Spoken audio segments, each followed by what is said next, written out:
Real estate கம்பெனியில் வேலைக்கு join பண்ணேன். ஸோ அதில் ஒருத்தர் வந்து எனக்கு இருந்தார். அவர் கூட பார்ட்னராக சேர்ந்து சின்ன சின்ன லேண்டுகளை நாங்கள் வந்து டெவலப் பண்ணுறோம். இதுதான் வந்து எனக்கு ஃபஸ்ட்டு கரியர் ஸ்டார்ட் ஆகுது அந்த இடத்துல.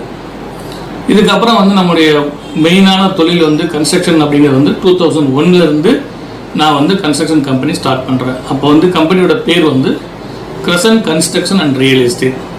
என்னைக்கு நான் ஸ்டார்ட் பண்ணணும் அதே அன்னைக்கே வந்து எனக்கு வந்து ஒரு ப்ராஜெக்ட் கிடைச்சது. ஸோ வந்து கடவுள் வந்து நம்ம வந்து ஆசீர்வதிக்கப்பட்ட ஒரு ஆளாக நம்ம இருக்கிறோம் அப்படிங்கிற எனக்கு ஒரு ஃபீல் ஆகுது. அதாவது மனசில் வந்து ஒரு ஆத்மார்த்தமான ஒரு விஷயம் சொல்லுவோம் இல்லையா, இந்த உலகத்தோட ஒரு ஈர்ப்பு வந்திருக்குது அப்படிங்கிறது நான் அன்றைக்கி நான் உலகம். ஏன்னு சொன்னால் மார்னிங் ப்ரேயர் முடிச்சுட்டு ஒரு 6:30க்கு கிரசன்ட் கன்ஸ்ட்ரக்ஷன் அண்ட் ரியல் எஸ்டேட்னு பேர் வைக்கிறோம்.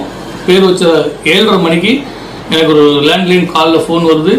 ஊத்துக்குளி மசூதியிலேருந்து முஸ்தஃபான்னு ஒருத்தர் கூப்பிட்றாரு. எனக்கு கூப்பிட்டு இந்த மாதிரி கன்ஸ்ட்ரக்ஷன் பண்ணணும்னு எனக்கு இன்வைட் பண்ணுறாரு.